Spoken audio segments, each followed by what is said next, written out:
Hey, good afternoon, good evening, good morning to everyone joining us across different time zones.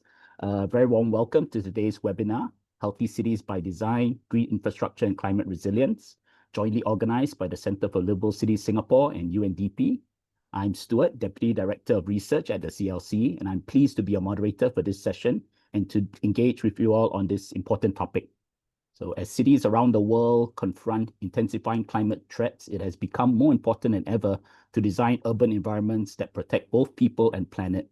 From extreme heat to worsening air quality and sudden weather events, we know that these risks do not affect everyone equally, and often they hit vulnerable communities the hardest. That's why today's session is focused on how cities can take a proactive, health-sensitive approach to climate resilience. We will be exploring how nature-based solutions, resilient infrastructure, and thoughtful urban design can not only mitigate climate risks, but also improve the overall well-being and livability of our communities. And today's webinar stems from a collaboration between the CLC and UNDP, and is part of a webinar series where we bring together city leaders, urban experts, and practitioners to share forward-thinking strategies and practical solutions. The goal is to bridge research, policy, and real-world implementation so that cities are not just resilient, but also inclusive, healthy, and future-ready. And I would also like to share that today's webinar is being recorded and it will be made available for viewing on UNDP's website and CLC's social media platforms after the event.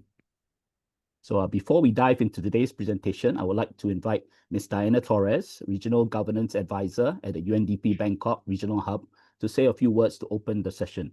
Diana, over to you, please. Thank you, Stuart.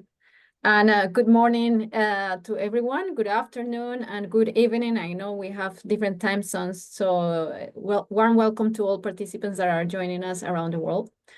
And many thanks to Stuart for your kind and welcome introduction. I'm based in Bangkok, Thailand, and I'm part of the Bangkok Regional Hub in UNDP. So it's really a pleasure to join you today. On behalf of UNDP, I would like to do the opening remarks for this important webinar, which is the second session in the UNDP CLC webinar series on Healthy Cities by Design, co-organized by UNDP, the Global Centre for Technology, Innovation and Sustainable Development in Singapore, and the Centre for Liveable Cities. Thank you all for the invitation, and it's really an honor for me to be here today. As mentioned by Stuart, my name is Diana Torres, and I am the Regional Governance Advisor at the Bangkok Regional Hub in UNDP, based in Bangkok, Thailand. So cities today are growing at an unprecedented pace, and this growth is often unequal and unplanned, particularly in developing countries. There is an estimation that by 2050, 68% of the world's population will live in urban areas, with much of this growth concentrated here in the region of Asia Pacific. Yet, many cities are still grappling with inadequate infrastructure, air pollution, urban heat islands, and growing lists of climate-related health risks. According to studies, urban emissions account up to 75% of the national greenhouse emissions in some countries, and yet only 66% of the countries reference cities in their national determined contributions, or NDCs. According to a recent UNDP report, there is still lots of improvement in how the NDCs, the national determined contributions, can be reflected at city level. Only in Asia Pacific, more than 1 billion people in the region's urban areas now live in condition of climate vulnerability, particularly in informal settlements and coastal zones.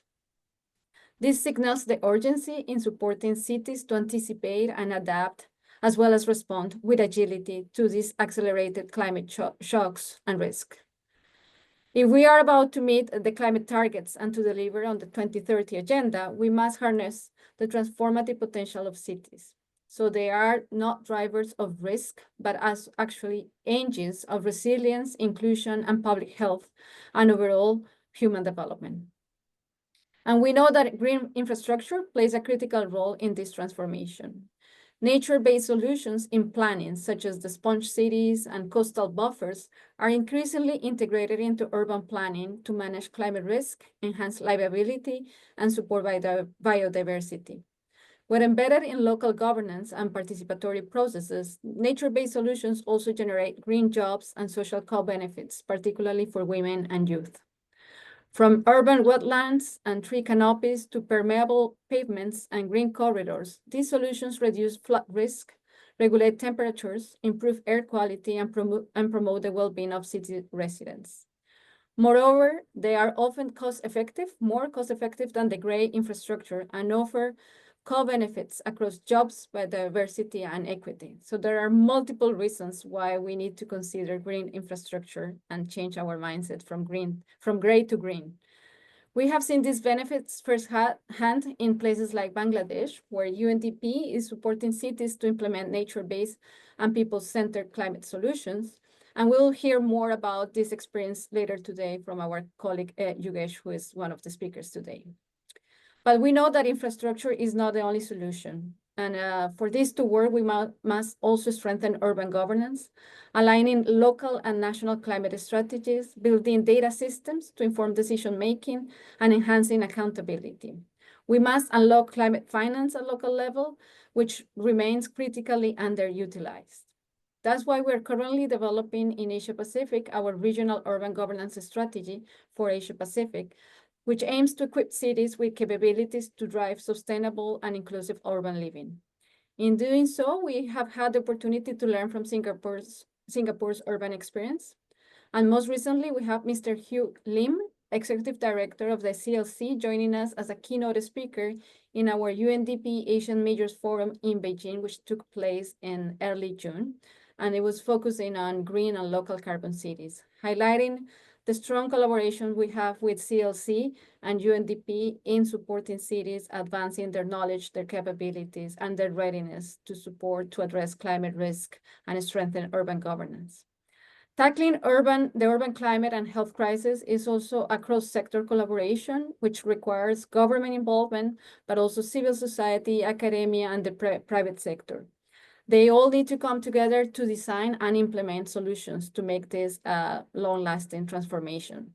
So I'm very pleased to hear today that there is a diversity of experiences that will be sharing their knowledge from all sectors of society and demonstrating the value of this multi-stakeholder collaboration. We look forward to a very fruitful discussion today, and thank you again for your invitation. And back to you, Stuart, to continue the moderation of the session. Thank you, Diana, for setting the tone for today's webinar and also for the close collaboration with CLC. So now we are excited to hear from our three distinguished speakers who each bring rich perspectives on designing healthier, more resilient cities through climate and nature-responsive approaches. So let me briefly introduce them before we begin. Firstly, Dr. Tan Shin Bin, who's Assistant Professor at the Lee Kuan Yew School of Public Policy, National University of Singapore. Mr. Yugesh Pradhanang, International Program Manager at UNDP Bangladesh, and Christina Kuo Lin, Divisional Director at Atelier 10 Singapore, an environmental design consultancy under the Sabana Jurong Group. And after all three presentations, we'll move into a moderated discussion and open Q&A. So please feel free to start dropping your questions in the chat as we go along. And with that, let me now invite our first speaker, Shin Bin, to kick us off. Shin Bin, over to you. Thank you. Let me try to share my slides right now.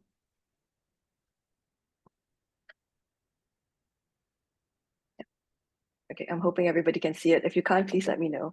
But as the title here of this session, indicates, I would really like to use my 10 to 15 minutes today to make a pitch essentially for why I think it's essential for people in the field like urban planners, infrastructure planners, and so on to focus on the concept of equity when we think about healthy cities, and especially when we think about the threats of climate change as well.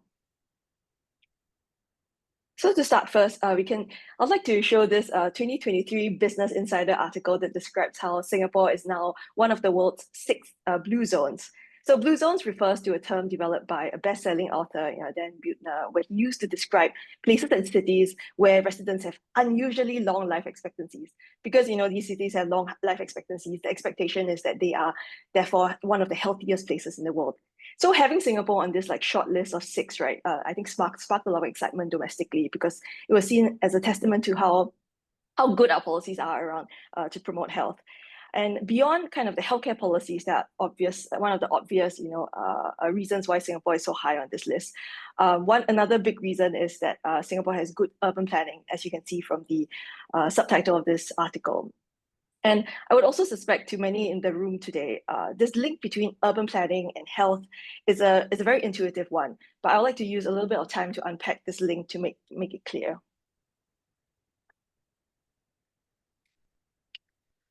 So the link between our environment and our health is really one that has been well established over time.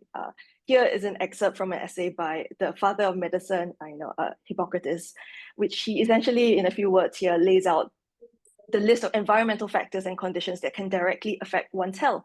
So to summarize, environments really matter for our health.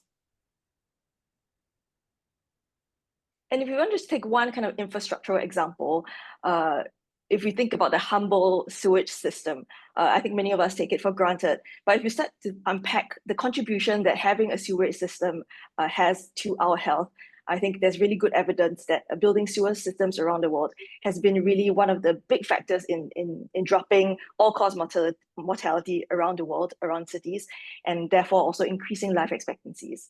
So clearly from this one simple example, the ability to build and maintain good sanitation infrastructure has been really one of the most successful public health initiatives, you can argue.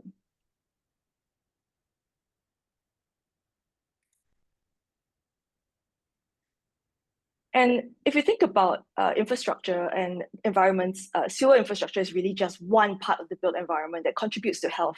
So we have on screen here two of the kind of major conceptual frameworks that summarize how environments interact to produce health and well-being. So on the left here is the ecological model of health, which highlights how there are different scales environments we can think through that affect human health, ranging from the more immediate community or neighborhood, and we go up the bigger scales all the way up to the global ecosystem. And on the right is a snapshot of the social determinants of health and health equity. And this was recently published in a World Health Organization's 2025 report on the topic. And the diagram here highlights again how economic systems, social infrastructure, structural discrimination, and some of these mega trends like climate change all interact to affect the conditions of our daily life, which then translate into health-related outcomes. So, I mean, I just use these two diagrams here to give you a sense of how comprehensive we need to start to think if you're really interested in identifying how environments affect health. And there are many other kind of similar models out there. The one big point is to take away from this is that there are kind of frameworks out there to try to simplify an otherwise complex system of interactions to have to be considered. And insofar as urban policies and interventions affect kind of the various scales of environment or the various kind of big pieces that you see in the frameworks there, they also affect health. So if you look at some of these statements from global and local actors that kind of recognize this nexus of how city planning and management decisions affect the well-being of people. And I won't read them one by one, you can take a bit of time to look at it. But essentially, I think one big thing I'd like to highlight as well is beyond an emphasis on city planning, these statements also share a common stress on inclusiveness and equity. And in short, I think it's important to highlight that it's not just important to consider how planning affects health, it's also really important to start thinking about whose health is being affected. So, I mean, essentially, we're kind of dancing around the concept of health equity or health inequity here, right? So why do we really need to focus on health equity in the first place? And this might seem like quite a simple concept, but I mean, if you think about the definition of what is a health inequity, really baked into the definition here is that it is something that's preventable. And if we do not prevent it, it is an injustice that is done. So it is not fair, as you know, Kelvin here from Kelvin and Hobbes is saying. So if something is unjust and unfair, if we can do something about it, why shouldn't we do that? And if you look at kind of the consensus, I think, around whether we're facing kind of a problem of health inequity in the world, the consensus is, I think, there's large and growing health inequities in the world today. So again, the report that I referred to, the World Report on Social Determinants of Health Equity that was published this year, they did a stock take of the progress that the world has achieved in terms of closing the health equity gap around the world since 2008. And I think essentially, if you read the report, they paint a fairly dire picture, highlighting how health inequities within countries have widened, even as countries advance their social and economic development as a whole. And this gap is really not a small one. It's one that can vary by decades, depending on which areas you live in and what social groups you belong to. So typically the groups that we think about when we think about health inequities would be, groups defined by income, class, education, race, ethnicity, or even like migrant status and so on. Okay, so taking a step back and thinking about from the perspective of an urban planner, and so here I have on screen here Mark, who is a fictitious urban planner. He might ask, when confronted with the evidence of widening health disparities around the world, he might ask, okay, is it really our fault? Are you saying that this is my problem here? And I would say kind of yes and no, a combination of both, right? So my experience working with urban planners and in urban planning leads me to believe that as a profession, we are generally super well-intentioned and we are really focused on trying to improve the common good. But that kind of good intentionality doesn't mean that we don't have our own biases, whether it's conscious or otherwise. And it doesn't also mean that we might in sometimes translate some of these biases into problematic policies or plans. So this is Mark, the fictitious urban planner. What we have here is a non-fictitious Robert Moses, who is a very iconic urban planner back in the 20th century, who really was responsible for many kind of infrastructural and public works projects in the New York state. So one of the projects that he was responsible for was the construction of Jones Beach State Park, which today is one of the most visited public beaches in the US. He was also responsible for a very deliberate decision to build a series of lower than usual overpass bridges on the expressway that people use to access Jones Bridge. So essentially this meant that these low bridges made it impossible for the buses to pass through and cut off kind of access to the public space, the park, the beach, to poor residents of the area who had to commute by buses because they couldn't afford to drive. So this is kind of one powerful example of how classism or racism really helped was folded into a landscape of spatial inequality, in this very specific case, New York. But if you look broader, right, this is really not an isolated act of one powerful man in the United States, but rather you can make an argument that there are many other infrastructural projects being carried out around the world that really impose differential costs and benefits on different population groups. And because of that, arguably create a spatially and socially unfair built environment. And this in turn, translates into implications on, health inequities and health costs and benefits. So to go back again to the kind of the sewer example that we started with, it's worth highlighting that the same article that I kind of showed on screen, which looked at kind of the impact of sewers in Paris, the researchers actually highlighted that the gain in life expectancy related to sewers were not evenly distributed because owners of the buildings in more affluent neighborhoods were the first to adopt this new infrastructure. So what happened was less affluent neighborhoods connected really much slower. So they based on their stocktake, 3 decades after the technology was made available, there were still fewer than 2/3 of buildings in the poor neighborhoods that were directly connected to sewers. So these are just kind of snapshots of many examples around the world of how spatial inequality in terms of access to really important life-saving, health-granting services are kind of inequitably distributed. So as urban planners, I think this is something to take very seriously because we are the ones who arguably exert some degree of control of the built environment. So it's really important to consider our role in rectifying some of these past mistakes and also avoiding future mistakes. And then once we start to think about future mistakes or future kind of disasters that are on the horizon, I mean, we start to think of climate change, right? So that's one of the big ones that are looming over us. So clearly climate change, so this diagram here kind of summarizes the kind of pathways that climate change has in terms of affecting health outcomes. So climate change is having currently and will continue to have a profound and overwhelmingly negative health impact, one would argue. And again, we don't really have much time and also probably not much emotional energy to go through this, again, complex set of factors that threaten health arising from climate change. But I just want to zoom into one specific example of heat stress to kind of illustrate some of the things that we should think about. So scholars have observed that within countries, lower income and minority populations tend to live in areas with higher daytime surface temperature.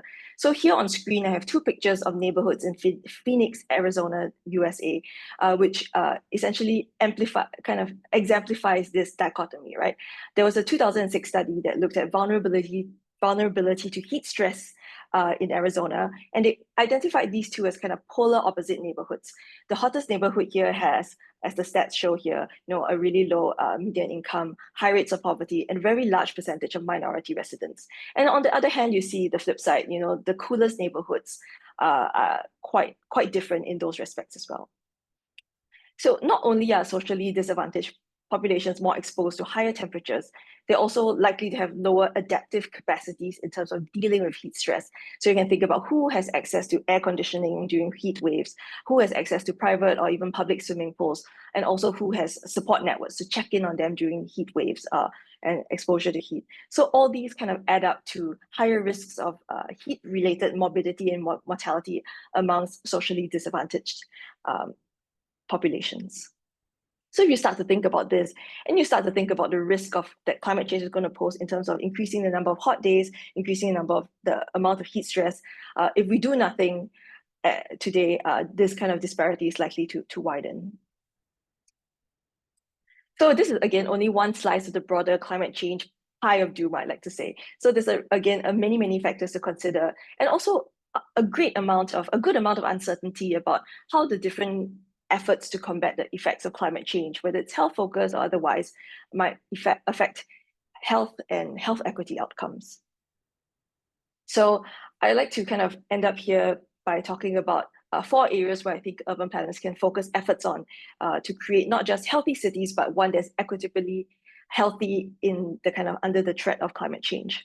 So as I've mentioned several times throughout my presentation, the links between environment and health are quite complicated, they're contextual, and they're actually quite hard to measure causally.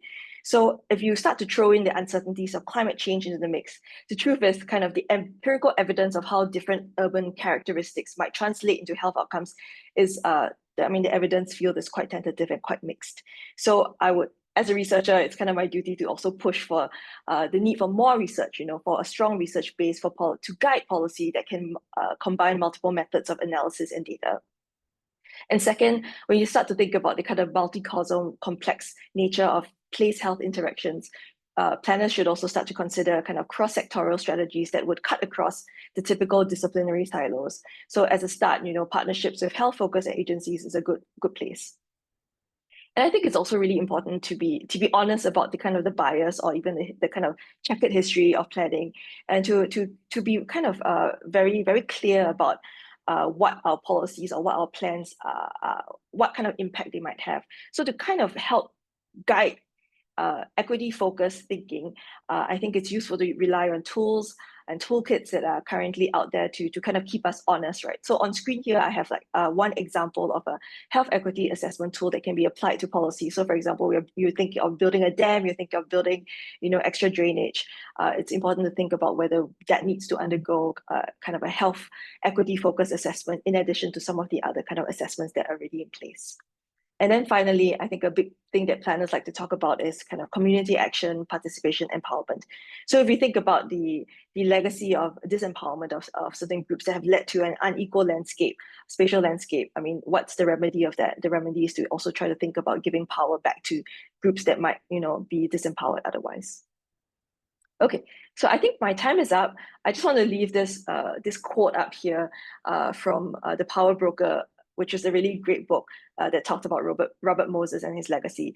And this is a quote from one of the engineers that worked with Robert Moses to kind of summarize why infrastructure is so important to think about. Because you can always change legislation, but once you have a physical piece of infrastructure, it's going to be very hard to tear that down. And we start to think about how we're going to use infrastructural solutions to tackle climate change. I think it's important to be very careful that we're not kind of creating more problems than we are solving. Thank you. Okay. Thank you, Shinbin, for sharing on the nexus between urban planning, infrastructure, and health equity, and also the pop culture references along the way. So I would now like to invite our next speaker, Yugesh. Yugesh, the floor is yours. Hey, Kevin, can you help me? Okay, Good afternoon, good morning, good afternoon, and good evening across the world we are having over here. Okay, so I'll be sharing our UNDP experience in advancing the resilience of the urban poor community through local-led adaptation in Bangladesh. And my presentation highlights how inclusive governance, local-led solution, and the climate-smart infrastructure are transferring urban resilience. Next slide, please.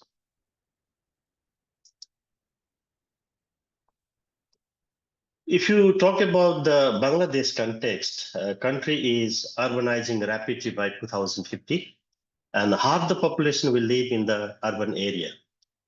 And the climate change is driving internal migration from vulnerable rural areas to cities. And we expect up to 13 million internal climate migrant by 2050.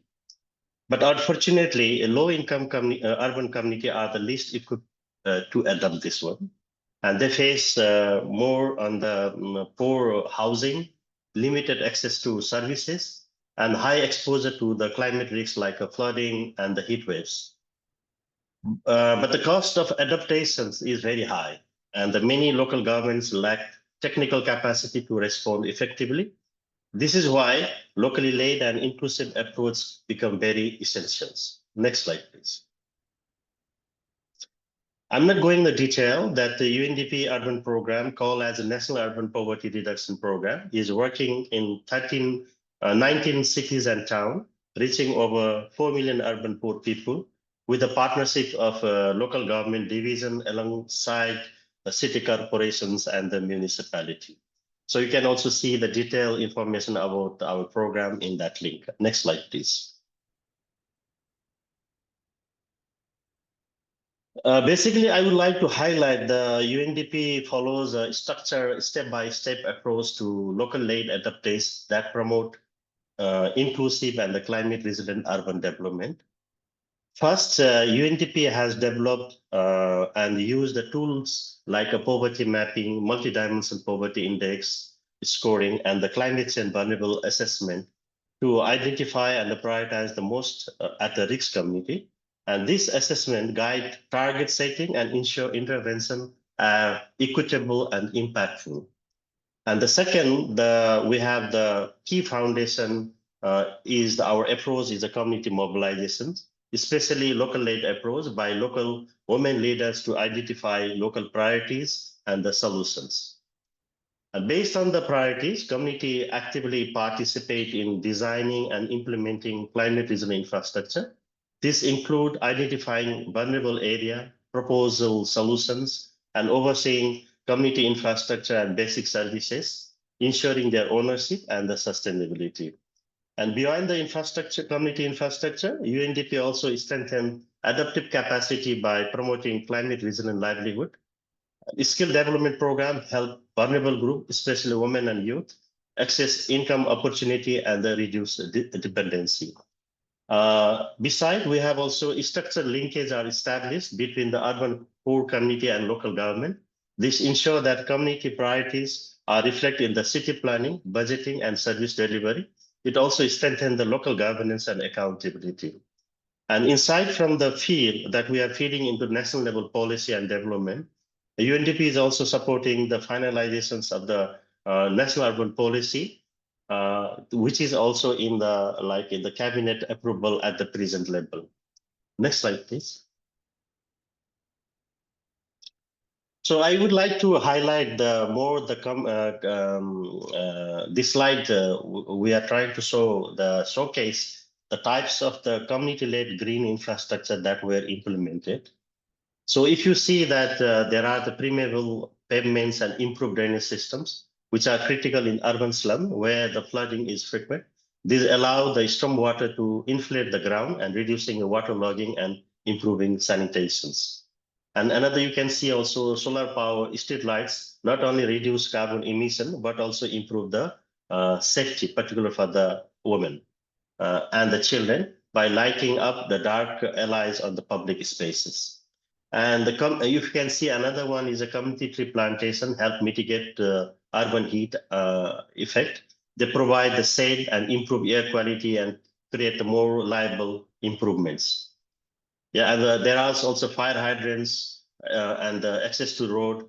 And there is also climate resilient waste infrastructure, which include the raised toilets and the water points that remain functionable during the floods, also ensuring dignity and the hygiene, even the emergency. As an innovation, you can see also decentralized water treatment plants, which is implemented by the community, and the clean water is going to the lake. This is also like a role model for the local government, how they can also include these types of pilot model. Yeah.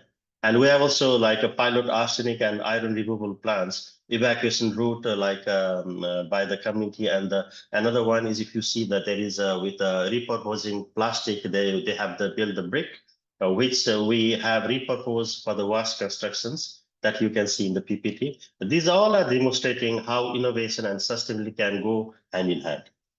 Next slide, please.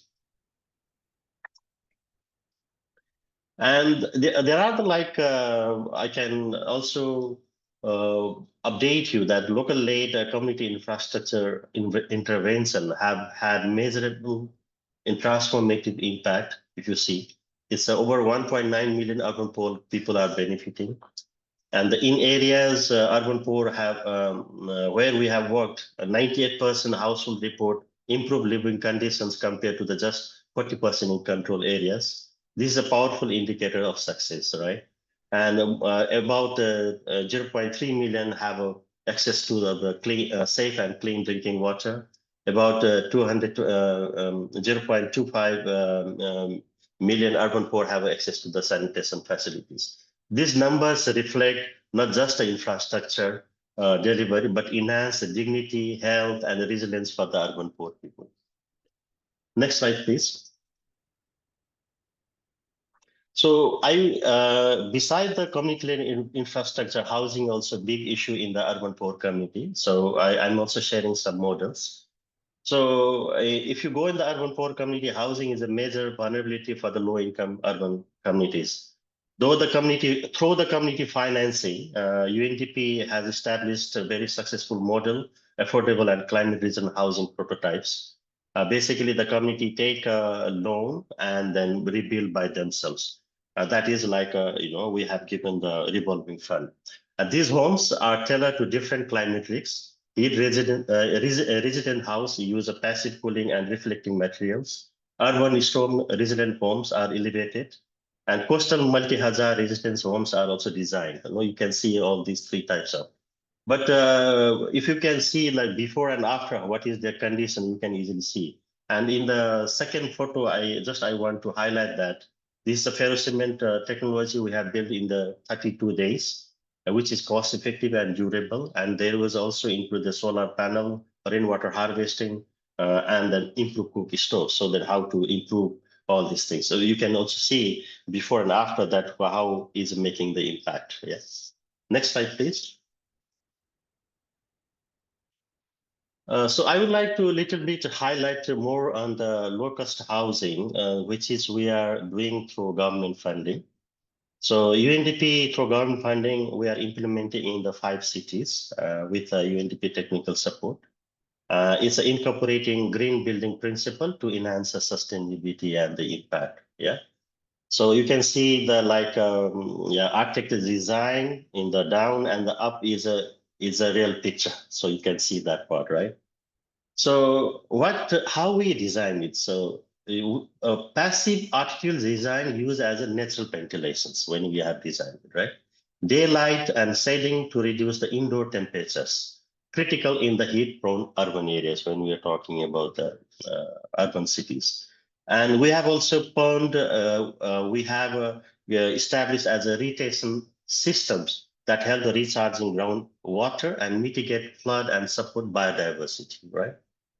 And we use also hollow bricks, or the brick, which is instead of traditional brick. These are the most thermally efficient and environment friendly too. And even they maintain the temperature. And rooftop solar panels generate the clean energy, including the electricity cost and the carbon emissions, all right? And kitchen gardens and community centers also promote the food security and the social cohesion.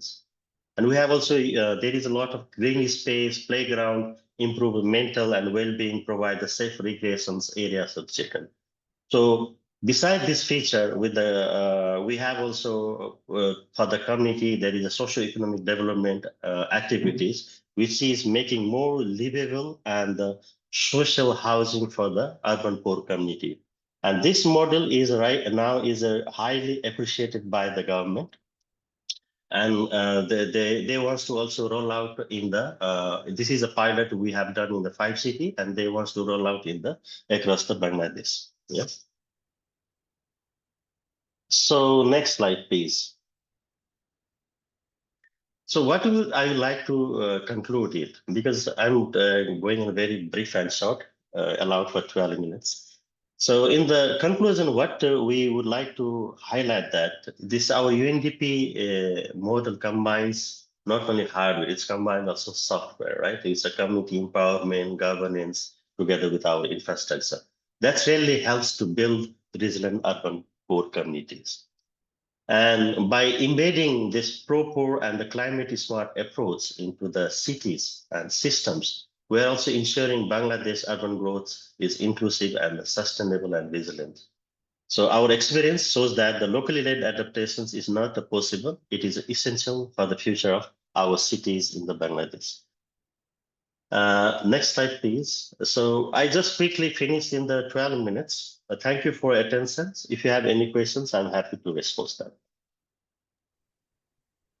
Thanks very much, Yogesh, for highlighting how locally led adaptation, inclusive urban resilience, and climate smart infrastructure are helping the vulnerable communities in Bangladesh. So last but not least, allow me to invite Christina to share with us. Christina, over to you. Okay, I'm sharing my screen. Looks okay? Yep, all good. Yeah, okay. All right. Hi, good day, everybody. Thank you, UNDP and CLC, for inviting me to give this presentation today. So I'm an environmental designer or sustainability consultant. A lot of people might recognize more that role. And I specialize in designing building environments and master plans and to make them more comfortable, livable, and sustainable. So today we'll talk about how urban heat island effect. What is it? How does it occur? And how does it impact livability? And how can we mitigate it through good design? So the focus of my presentation will be more on the design side and also the science behind it. So let's begin with distinguishing climate change from urban heat island effect. So while global warming is driven by greenhouse gas emissions, the UHI is a local phenomenon that is caused by urban materials, density, and a lack of vegetation. So UHI isn't a major driver from climate change, but climate change definitely makes UHI worse. Right, so this shows a temperature difference between urban and less urban areas in Singapore. And you can see that in the CBD, you can see up to 4 degrees difference. The urban heat island intensity is basically the temperature difference between urban areas and suburban areas. So the more densely packed the area is, the more difference you usually see. Urban heat island effect occurs when heat becomes trapped in dense urban areas. So when it cannot escape and it leads to significant higher temperatures than surrounding rural zones.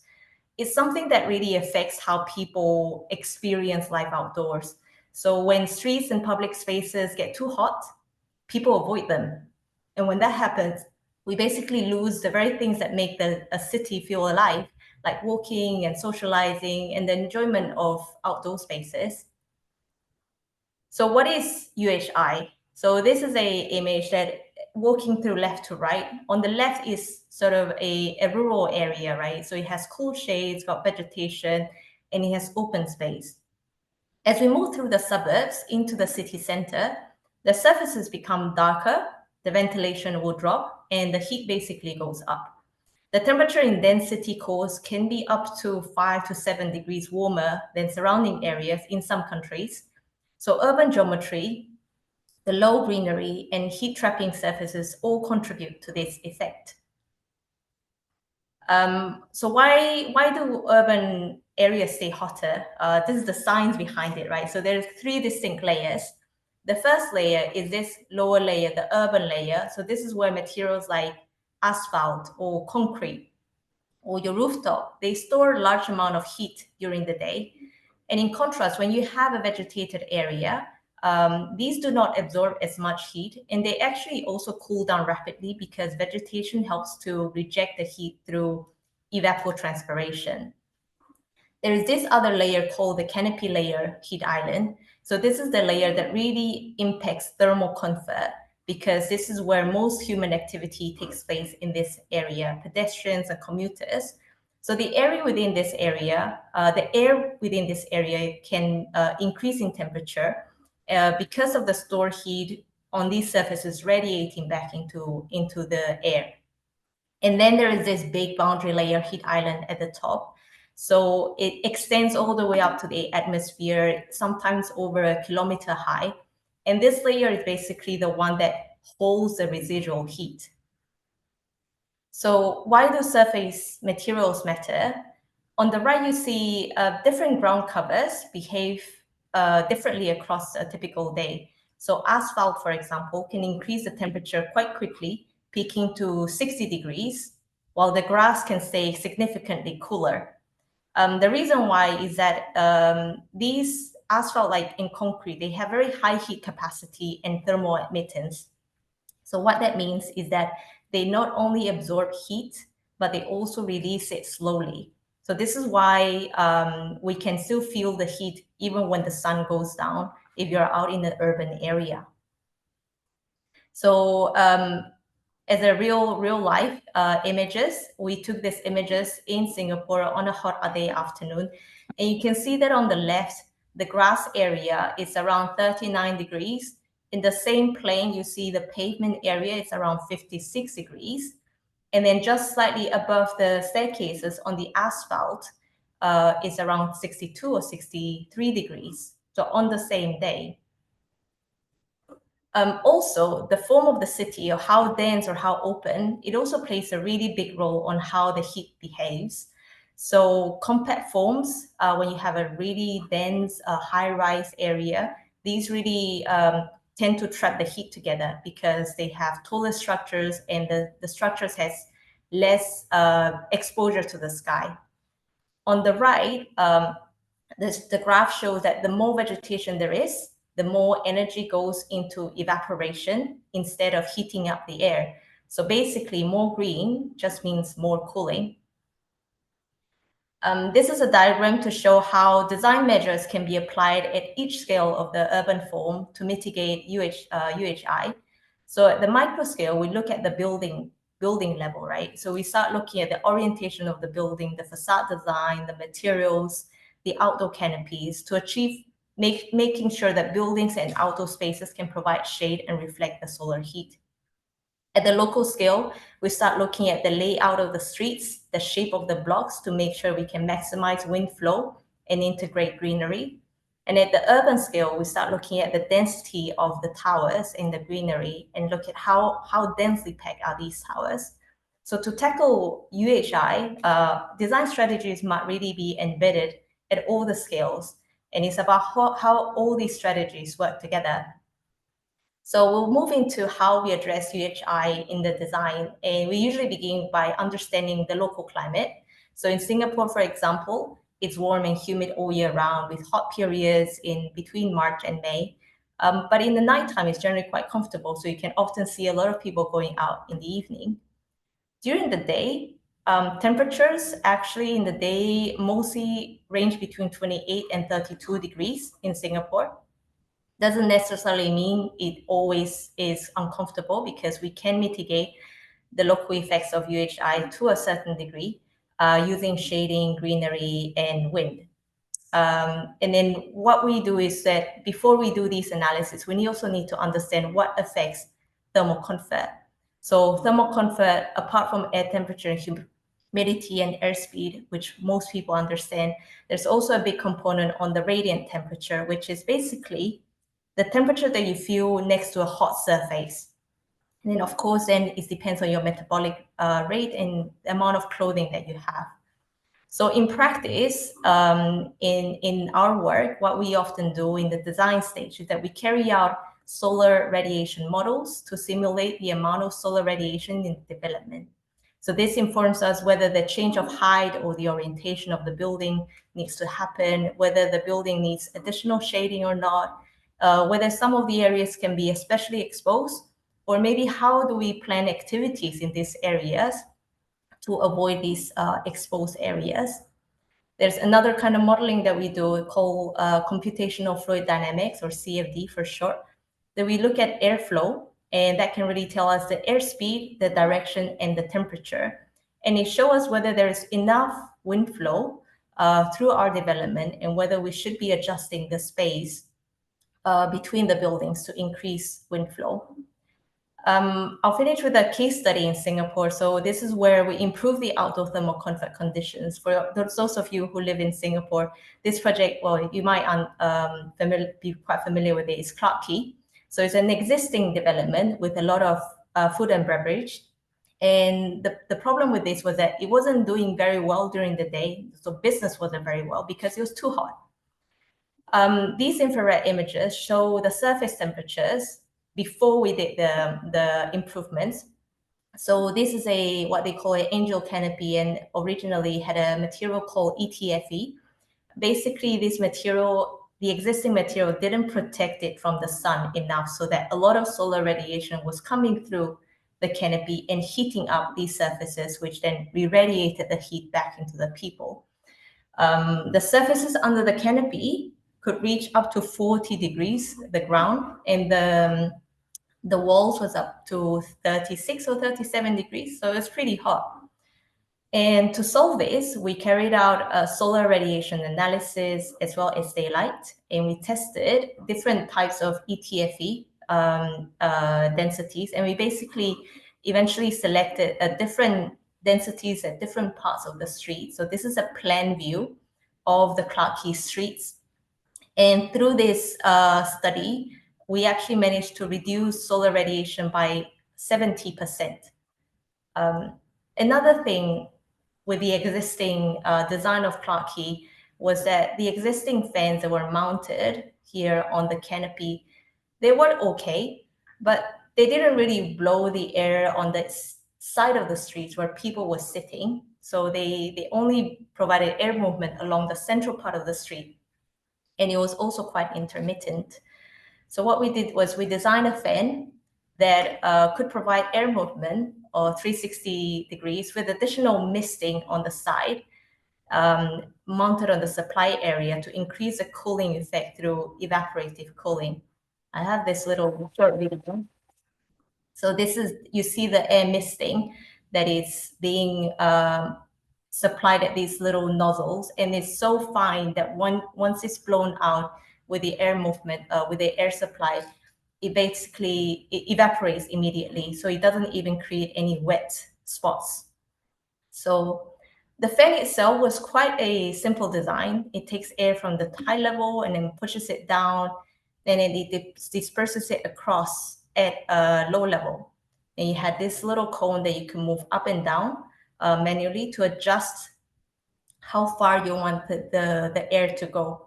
And this final solution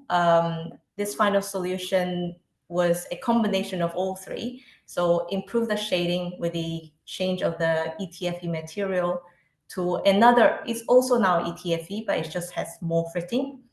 We changed the fan, and then we added the water misting. And then this solution altogether achieves a 2 degree improvement on the space.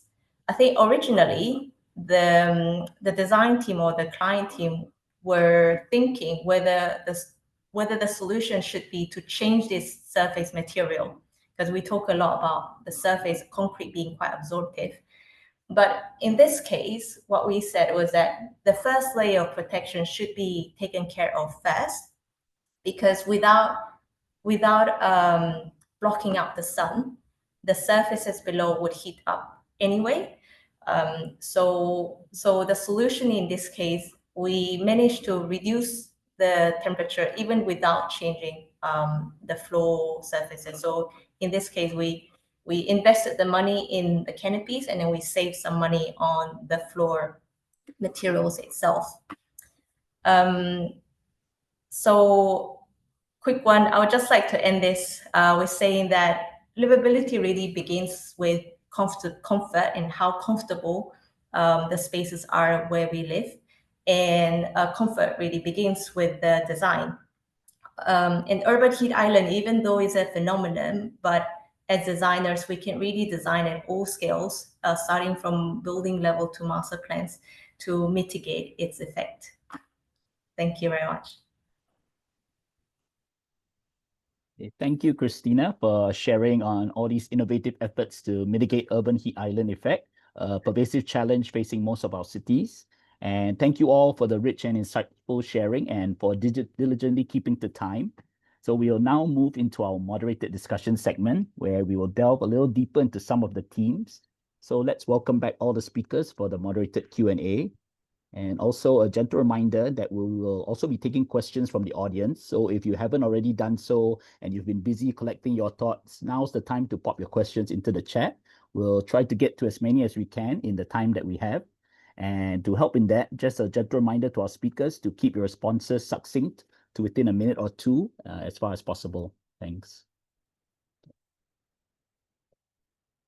Okay, so as moderator and to kick things off, allow me to pose the first general question to all our speakers. So how do you see the relationship between climate resilience and urban health evolving in your work sector? Are there any shifts in priorities, practices, or mindsets that you think are particularly important right now? Maybe we could start off with Shin Bin. Hi, sure. Thank you for the question. I think the perspective, because we all come from different perspectives, right? Different fields. So my kind of lens really comes from the field of research, and I'm more like academic research. So over time, I guess, when I first started my research kind of journey in 2017, it seemed like there was a lot of momentum, a lot of excitement, a lot of urgency in the field of urban planning, trying to kind of marry together, climate change, health equity. And then where we are today, I mean, especially when I look at the US as kind of the driving leader of a lot of the discussions around research in my field, it seems like that we are in a kind of a treacherous place where like funding is being stripped, where discussions around equity and discussions around climate change seems to be really threatened. So that's kind of a shift that I'm seeing that I'm quite worried about. And I'm not sure how that's going to affect kind of how the rest of the world also picks up the slack or whatever, like in terms of the initiatives around climate change. So that's my perspective. Thanks, Shin Bin. Yeah, maybe Yogesh, do you want to chime in on any thoughts that you have?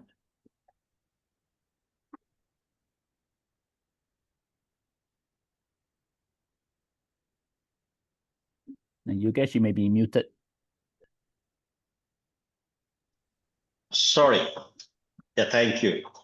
In the context of Bangladesh, the link between the climate resilience and the urban health is becoming increasingly critical, especially as urban poor community face growing threats from the heat waves, flooding, and the air pollutions. And UND Bangladesh is prioritizing local-led adaptation, nature-based solution, and the green infrastructure to build a healthier and more resilient urban environment. And a shift toward this, what we are working with participatory governance, that what I mentioned about the data-driven decision-making is also helping cities move from reactive to anticipatory planning.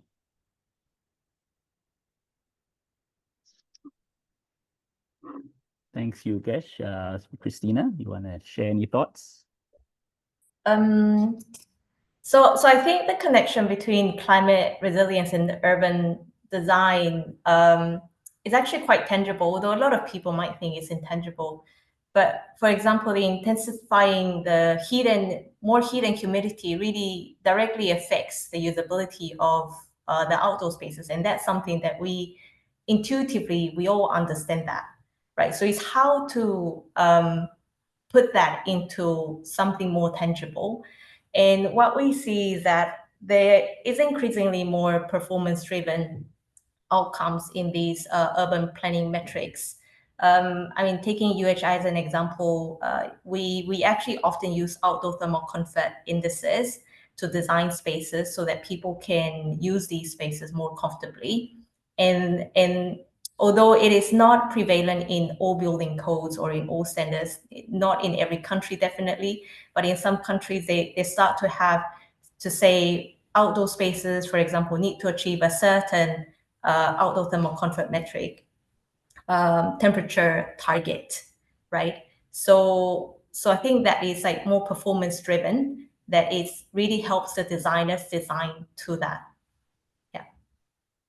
Okay, thanks very much, Christina. Okay, and maybe staying on you, we have an interesting question that came in from the audience. So how does the angel fan compare to a tree? In what context is the angel fan more suitable than planting a tree?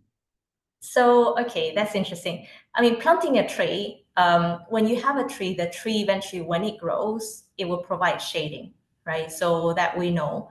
And then through the growth of the tree, the leaves will provide also evaporative cooling, because the leaves evaporate or evapotranspirate, and then it creates some kind of small cooling effect. The surfaces of a tree or the leaves itself, when you touch it, they're actually a lot cooler than a concrete part or concrete material itself. I guess the difference is that the angel fan or the angel canopy itself, it has like the leaves, it has the ETFE materials that shade the space below. But in addition to that, it has a fan, right? So trees can't really move air artificially. But this particular solution at Clarke Quay, it has the leaves or the ETFE that mimic the leaves of a tree. But in addition, there is a fan part that artificially forces air movement into the space below around the people who stand around it. And in addition to that, there's a force of misting or like water misting, so that the mist is carried through the air movement and lands on people's skins and helps to cool that. So it's something that you can control better, and it can sort of secure a performance level. Whereas for a tree, it can provide a shading, but it may not be as for an F&B area where you expect people to be sitting around and having a nice meal for a couple of hours. That may not be enough in Singapore anyway. Thanks very much, Christina. Maybe turning to another question from the audience, directed at all panelists. So if the panelists had to pick one nature-based solution to implement, which is free of cost, what would it be, and what is the main barrier for implementing urban nature-based solutions in your perspective? So maybe Yogesh, do you want to go first? Okay, you can hear me, right?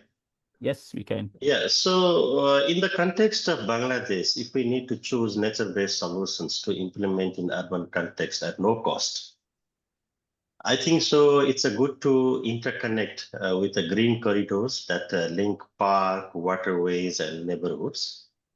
These only not improve the air quality and support the biodiversity.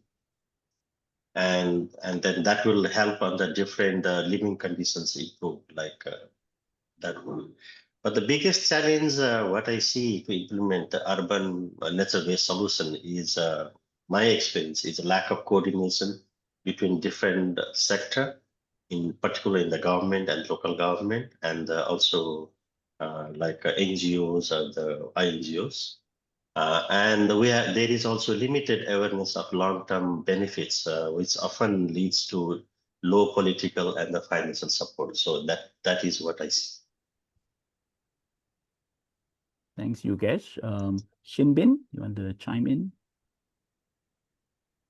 To be honest, this is a super difficult question. I mean, I don't have a clear sense what exactly, but I mean, the questions I would ask on top of this is to what end, right? When you're picking a nature-based solution, what are we trying to achieve? Are we trying to achieve, I suppose, reduction in flooding and temperature drops in the case, I guess, like greenery, some of the permeable pavements that will make sense. But also another thing that I found very challenging about this question is the free of cost, because how do we think about free of cost when we think about kind of these solutions? Because whatever it is, it would take up space. So I think a lot of the trade-off sometimes is also to what extent would this solution take up space that can be used for building something else. So that's kind of my what I'm struggling with for this question. So I don't have an answer. Okay, thanks, Shinbin, for the honest reply. Christina, do you want to share your thoughts? I think I would struggle the same with the free of cost thing as planners or in the industry. Even planting a tree is not free. I would say unless there is already an existing network of trees that you can then make use of, the environment and create some activity under them. But any solution, actually, there is a cost to it. But like nature-based solutions, a lot of people might think that it's just using nature, but I think the real definition is that you can use engineering to design these nature-based solutions, as long as the intention of it is to integrate it into nature so that it doesn't look like hard drains, for example. So swales, as an example, they are a nature-based solution as a alternative to concrete drains, right? But creating a swale is actually not that straightforward as well, because you have to work with the landform, with the landscape, and you got to build all the layers underneath the swale so that the water can infiltrate and filtrate and basically flow along the lines that you want it to flow. So free of cost, I would say, is quite hard in urban planning, but definitely a lot of opportunities for nature-based solutions. Just what is my proposal is like how you engage the community surrounding and how the local government, they work and they change the mindset. That's what I was adding that part. That's why I'm doing the free of cost. So we're designing, planning, and the implementations. Thanks all. Yeah. So one more question that came in from the audience. How should we integrate principles of healthy aging and aging in place with climate adaptation strategies? So I think this one probably Shinbin is the best place to respond to. Let me read the question again. So the question is, how do we integrate those? Health and aging in place. Yep. Yeah, I mean, I think the first step is to acknowledge that is indeed an issue, right? That I think this is a really, really important first step, that when we do whatever assessments of the solutions we're trying to put in place, to have a special eye and like a prioritization of, I guess, the health and the specific needs of older adults. So I'd say you also want to think about so everything, I think for planners, everything is context, right? So how do the old people in your particular jurisdiction live? Like, are they living alone? Are they living in families? That's going to also affect how you start to think about how they can handle heat stress. So I think I don't have, again, maybe this is academic in me. It's like, you need to understand a lot of different pieces in order to offer a solution. So I would say that in this case, being systematic about unpacking in the particular context, in the particular society you are, given the current built form, the current heat stresses, understanding all those pieces, and then kind of identifying where the gaps are and where the solutions are. So again, super broad. Happy to talk in more detail if there's a specific point. Thanks, Shinbin. So maybe shifting a bit more to the data side of the house, maybe some about data collection. So maybe this for Shinbin and Christina. How can architectural and urban design processes integrate epidemiological or climate health data more systematically? And maybe what are the types of data that should influence decision making from the outset? Or how do you design for these in mind? Okay, I can take this one. Architectural, okay. So design performance, I think usually in the past, or I mean currently still is focused a lot on operational efficiency, right? So how, like, for example, energy efficiency or energy consumption or water consumption or even carbon emissions, right? But I think in the terms of like climate resilience and for cities that are struggling with hot climates, I think performance should also mean how environments can support physical comfort, mental well-being, and public health. There are definitely some standards that look at health and well-being in buildings. So the WELL standard is one, for example. In Singapore, there's another one that's called Green Mark Healthier Workplaces. But these are primarily designed for health and well-being inside a building. There isn't so much about outside, like how do you design a healthy outdoor space, right? So we do need to bring in some metrics like thermal stress or access to shade or like air quality exposure into the decision making. So again, using outdoor thermal comfort as an example, we can set the target outdoor thermal comfort conditions for different kinds of spaces outdoors, right? So for example, if we're designing a bus stop that is outdoors, maybe it has a certain outdoor thermal comfort condition. If we're designing a cafe outdoors, or like in Singapore, there's a lot of public F&B areas, maybe they should have a certain outdoor thermal comfort conditions. Or if there's a children's park that you expect children to be playing outside, maybe they should have a different outdoor thermal comfort condition, right? Similarly, we can start looking at other metrics like noise levels or like daylight access. And yeah, so that's how I think we can include that. Okay, thanks, Christina. Shinbin, you have anything to add for this question? Yeah, I mean, when you ask someone who works in research whether like how we deal with data, it's like really a super big question. And I think I agree a lot with what Christina also has kind of laid out. Like it's important to identify like who, like if we are talking about a park for children, you know, like what's the kind of comfort that children need to operate in. So I think it leads to like a bigger thinking around what is our current environments, like what are our current landscapes doing, right? Like who is benefiting and who is not. I think that is where data is super important to identify. If you just look at heat stress, for example, and you look at Singapore, like are there specific areas in Singapore, are there specific populations in Singapore that are more vulnerable to heat stress, and then how do these two can intersect? And I think data from in terms of thermal modeling point of view, and also combined with kind of health data, right? Then when you put those two pieces together, you can really start to get a sense of where are the opportunity gaps, or like where are the intervention gaps, like, you know, potential interventions. So I think that's kind of one big way that data can help inform planning for a more kind of a climate threatened future.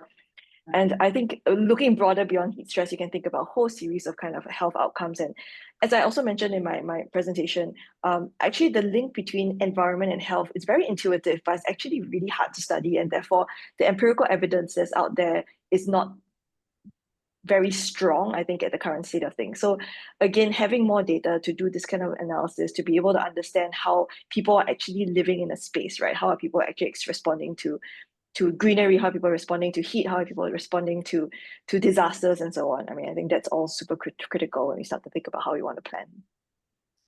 I can add a little bit, Stuart. Yep, sure. So but I'm not like a Singapore one context. We are talking about the Bangladesh, particularly the urban poor community when we are designing the infrastructure or any things one. So basically, we sit with the community, what is their issue and challenge, and then what are the data is available in the local government regarding the climate, heat, and whatever it is, right? And how it is affecting in their health or their issues. And then we discuss with the local government and community together, these are the issue, and to manage that issue, what is the mitigations measures are there and how to design. So basically we design with a participatory and innovative approach. And that's why like when there is infrastructure build up, then we tell to community we have to how to water recharge with making a lot of building blocks. then there is a lot of flooding coming, then the flash flood will come. So the pond they are making, and that will be used for the income generating activities also. Same thing like design in the what is a sun side and how is the heat, the ventilation, how they have to do, so that they can, and then how the day and the lights. So with they minimize all these things, the cost and other things. So that is a one. And then another part is like how to make a cost effective, because when we are talking about the climate resilient infrastructure, it's very costly. And then whether we are able to pay or not. And then when we are designing climate resilient infrastructure, we have to not to see the present context. So what is the trends are coming, the flood level, other things, sea increase. So these all we need to design. And then that might be not aware by the community and the local government who is implementing. So these are the research, what like my other, I know colleagues have said that the research, what we have from the different institutions need to be interlinked, so that may be the most sustainable. Okay, thanks, Yogesh. Maybe staying on that point regarding cost effectiveness, we have a question from the audience. Do you see any alternative and cost-effective solutions to cooling, or are we just set to have increasing number of air conditioners as the solution? Free for anybody to jump in. I can take that one because it relates to urban heat island. I think Singapore, as an example, I think Singapore is trying to move away from having so much air conditioning, even though on the front, most people might not think that way. But I'll show an example. So for those of you in Singapore, Takashimaya is a mall, or Ion is a mall, and then that is fully air conditioned, right? But then there are increasingly new types of malls, like there is one that they're building next to Clarke Quay. So it's actually one of our projects, which actually is a mixed use. So it's Canning Hill Piers. The bottom two levels would be naturally ventilated. And so they're increasingly more naturally ventilated malls. There's another one in Holland Village, I think around here, also Holland Village. So it's trying to move away from air conditioning. I think that the more air conditioning we have, the more we will have. So we do need to find ways of designing spaces that do not need air conditioning, but that means that we need to design passive design buildings or passively cooled buildings. And that basically means that we need to harness the wind or air movement and design buildings to be more porous. For example, Takashimaya is like a single building block. There is maybe a few entrances from the basement, some from the ground level, but nothing from level 2. But if you go to the new kind of malls like in Holland Village, you will see it's basically porous. So when you go there, actually you can feel air move through it. And there's also an understanding of where do you actually need to design for comfort. So when people walk, like in circulation spaces, people usually can accept a more relaxed level of comfort. So you don't need to air condition it down to 24 degrees. But then where people do spend time eating out or shopping in the shops, maybe those are the spaces that you need to prioritize air conditioning. So in a way, it's starting to learn where do we want to prioritize air conditioning, where are the spaces that we cannot do without air conditioning, and then be a little bit more open-minded on where else could we live without air conditioning. And then hopefully we won't have to add more and more air conditioning in the city. But maybe that is a more advanced level. But again, I'm coming back to the Bangladesh context. So what I briefed you that the hollow bricks, that what we use it in the low-cost housing, implementing through the government funding. You have seen the 5-floor and the 4-floor, 5-floor one. So that really have the regulate temperature and reducing energy consumptions with the air ventilation. That what we have done. And my personal, when I went to visit that area, the outside temperature was 45, 46, but inside was cool. So that means that it's naturally how we are also, it's also type of how we use the material and then to minimize the heat. So heat consumptions inside and outside. That is also important. That's why it's important how you make a design. Okay, thank you. Thanks. Maybe we can shift focus a bit to talk about the tools that we can use. So maybe what kind of indicators or data tools have been most useful in guiding urban interventions, and how are these tools being used to influence long-term city planning? So maybe Shinbin, do you want to try to answer this based on your research experience and also your previous hats as an urban planner? Wow. So the question is, I mean, I don't really want to answer. If there's anyone within the audience who wants to talk about Singapore's experience, I think that's great. But I mean, at least from my experience, Singapore does, we have quite a lot of interest in using existing data to kind of do forward future planning. I'm not super clear about what other cities are currently doing. I know there's a lot of efforts to come up with frameworks and kind of checklists, right? Depending on your area of interest. If you're interested in sustainability, I think there are a whole suite of tools out there that you can use and adapt.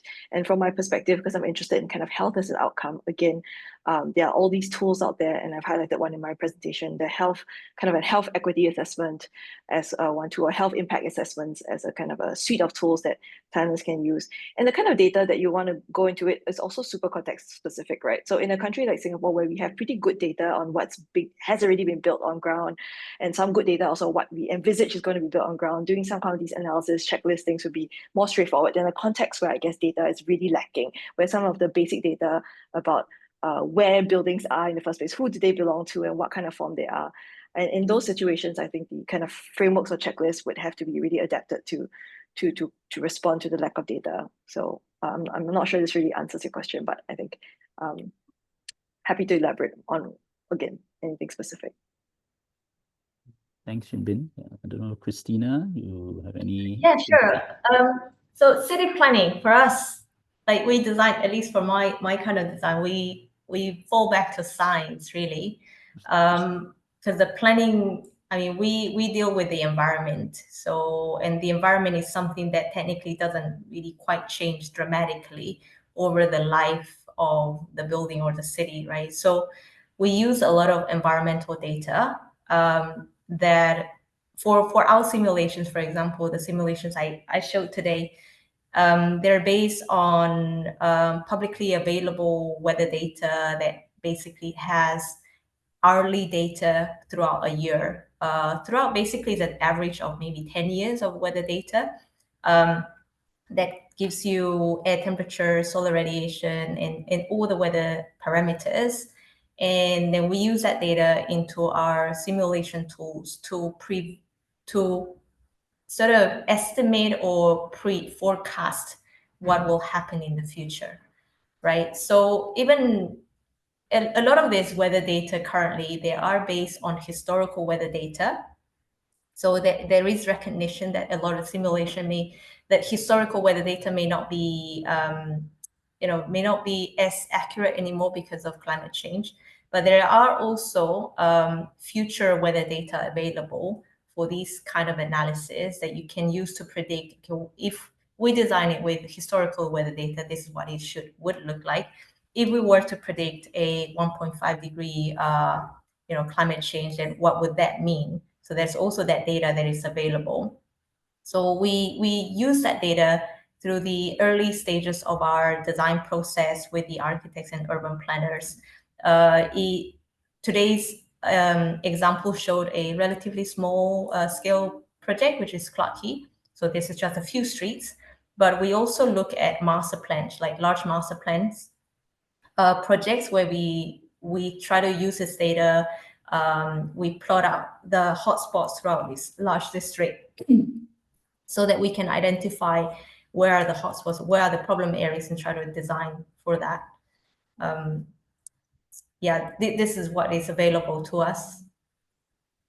Can I just jump in a bit as well to just add on to say that I think there's quite like good scientific methods to kind of model the environmental parameters. But I guess what is tricky about guiding planning is that we are trying to model human behavior as well. I think that's like opens up a whole can of worms that from my perspective, we still don't have a really good kind of handle on how much we understand how people respond to the built environment, how are we adapting. So I think that's kind of a big area. So we can try our best to use existing tools and data, but I think again, a lot more work and attention needs to be paid into the kind of the human aspect of it. Are interventions truly benefiting people in the way that we expect them to? So like that is a huge difference. Like if you talk about the Singapore and the Bangladesh, right? In the Singapore, you have a well-established systems over there. But if you talk like developing countries like Bangladesh, so we have to develop the systems. So to develop the systems, a lot of tools and data should be there. So that's what we face in our UNDP programming. When we do that part, we face the problems. And to reach out to the most marginalized and the vulnerable people, that was also not easy, making the programming like that. So that's what I say, that once we enter the city, then we develop this poverty mapping, climate change vulnerable assessment, which we help the local government, how they can work, and then their planning process with these tools, right? So where they need to focus and how they need to work.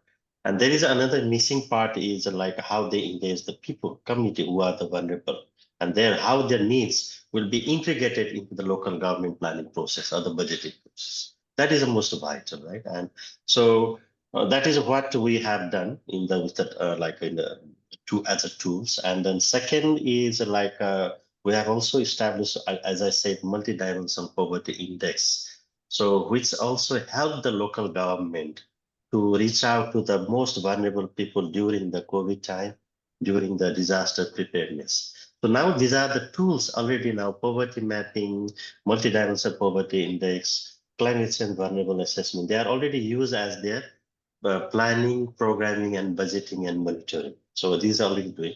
But these all the tools need to be updated, because after the 5 years, this need to be updated. This requires the cost, right?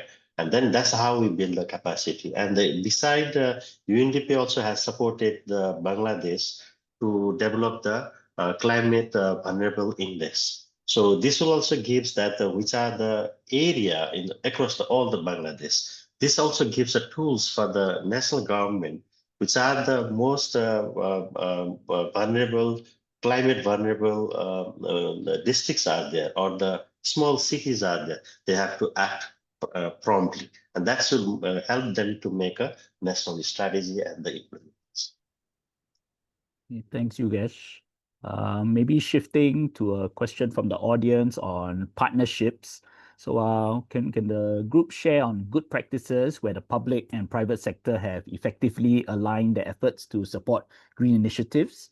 And how can cities replicate such initiatives? So I don't know whether, Yogesh, do you want to start us off? Sorry, Yogesh, I think you're muted again. I'm looking the questions. Okay, so we have a very good examples. We did it when we have a good cases we have, because different cities has a different best practices, different model, and then we did also peer-to-peer learning with mayors, bringing to the national level and the sitting with the national government. What are the model that is able to replicate and cost effective? This which help them, the national government, also to influence in their proper planning in the national government, which they can take it. So these types of, even we develop the best practice models, and even there were the like among cities, we did the competitions and we select some good best practices. And then the mayor were presenting to that best practices at the national level. So why, and how this is a good model working in the urban area, particularly for the urban poor communities.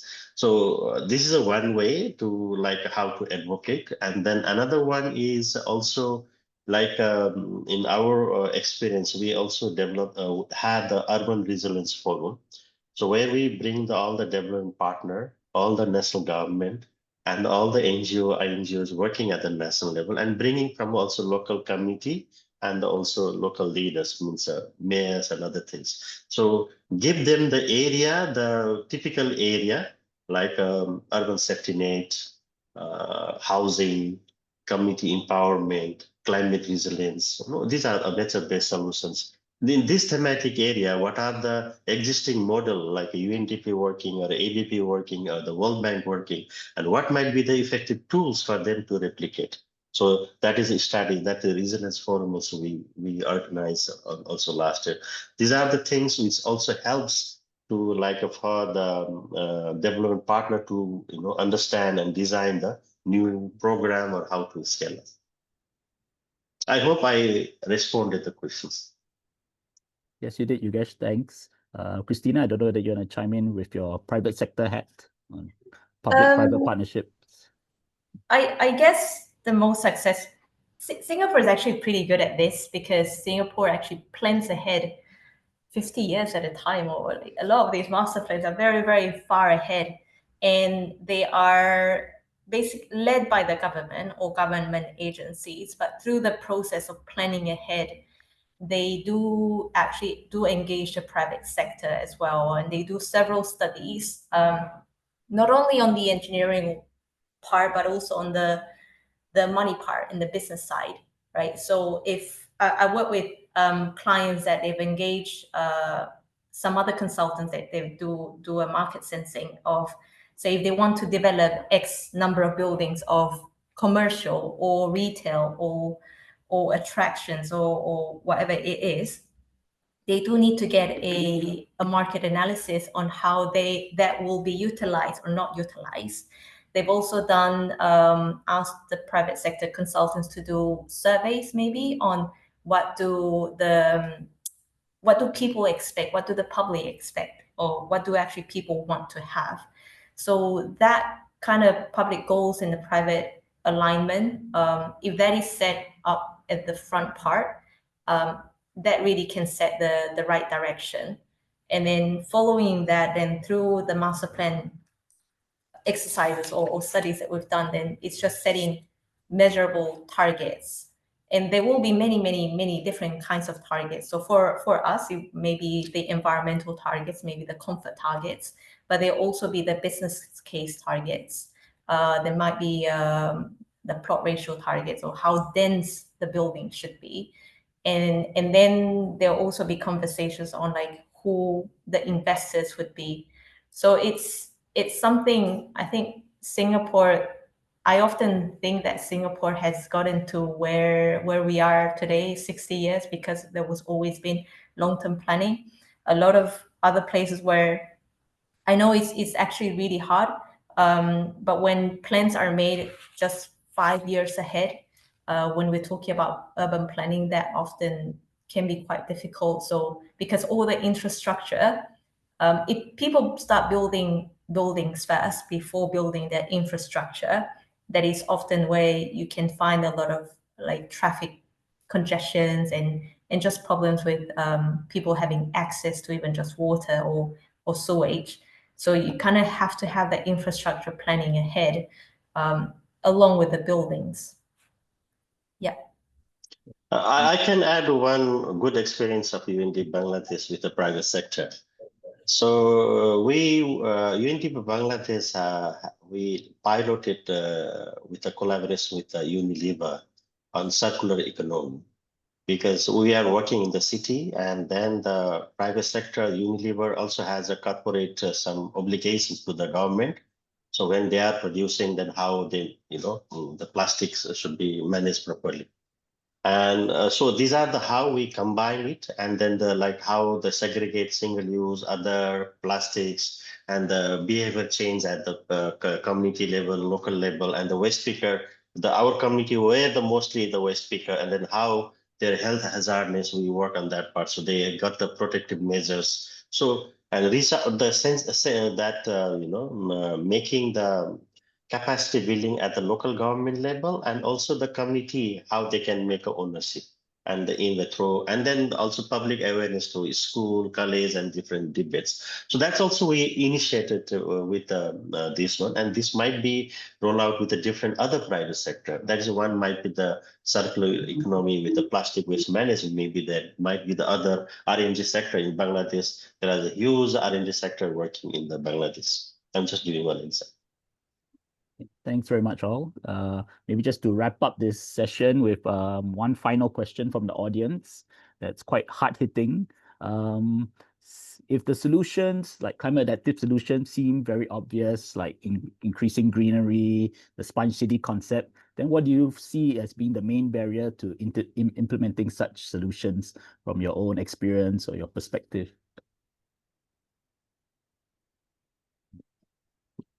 Whoever likes to go first, your final words for today. In Bangladesh context, because still we have the mindset and the awareness that is important. And when we talk about Dhaka, it's a very dense. It's around like 20 million people in Dhaka. And I'm from Nepal. It's almost same population, same like the country population is like in Dhaka, right? So then there is a lack of where you have the space where you can make a green. So then it's purely depends upon how you manage the most coming to the urban center, then manage the rural and urban like that part in the planning process. And the second is how when you are developing the infrastructure, how you motivate them how to make a more greenery space agreement. So that is not only from the government side, it's also individual how they manage and work on that part. So there should be building code, other principles, and the systems should be placed. That's what I see from the Bangladesh context. Maybe I can just also jump in. Okay, Christina, you're gonna go first. No, okay, I'll be quick. I think even though it's quite obvious, right? But I feel often the challenge is the coordination part of that. Like whose responsibility is it, right? Because for example, urban heat island, which is usually the space between buildings, right? Like it crosses landscape, planning, transport, building, and health. And very often these responsibilities are quite separated, right? So and reducing outdoor heat stress as a example, it doesn't really fall neatly into anyone's agencies, right? The KPIs, at least for now, it's not very clear. So when it's not very clear, people don't really know who is responsible for it. And then even after designing it, even if we as designers design something that we feel, okay, it fits the KPI, it will achieve that. Then there's a budget part of things that sometimes it's a proof on paper, but then the implementation, there are some challenges, budgets are cut, and then certain decisions are made to cut one material for another or just change something in the design. But basically by changing that, it doesn't result in the improvement intended, right? So it's about the responsibility, I think, but the most important part is the responsibility part of it, like who is responsible for all of this. I mean, I agree. I think essentially the solutions are not actually that obvious, right? I think we tend to say, oh, it's so straightforward. Why don't we just do it? But when you really teased out, how are you going to put in bioswale versus, I think then all the coordination issues come up, then the space issues come up, then even money. Is money the main barrier? Well, everything in planning and development requires a trade-off, right? So I think even money and time and resources and maintenance, all these are really important things to consider when we are thinking of an obvious solution. So sometimes really the solutions, the truth is complex, and it's not really that obvious. And even when you think about money, is this money better spent on a bioswale, or is it actually better spent building affordable housing or something? Some of these trade-offs can be quite difficult. Okay, thanks everyone. So like time has really flown by. So it just leaves me to thank you to all our speakers and also our participants for the thoughtful reflections and your engaging discussion that we've had. It's been encouraging to hear how cities are grappling with these challenges in practical, hopeful, and often very creative ways. So with that, we've come to the end of today's webinar. On behalf of CLC and UNDP, thank you all for taking the time to join us today. And to the next time, have a pleasant and healthy day ahead. Thank you.